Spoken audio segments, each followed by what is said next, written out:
আনে নো ঘরের কানিত বয়ে গাঞ্জা ডলতাছেন।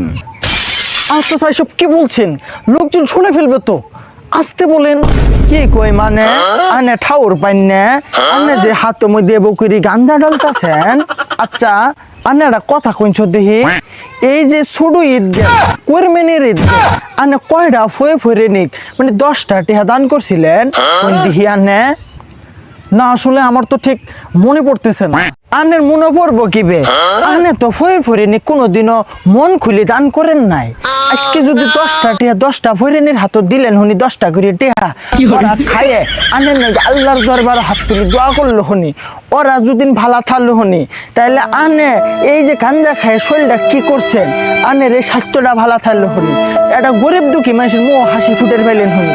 আনে প্রতিদিন কত্তরে করে টেহা নষ্ট করতেছেন, আর এতে করে আনের ছোট সন্তান আনের ঘরে যে ফ্যামিলির মানুষ ওরা আনের উপরে খেপি থাকে।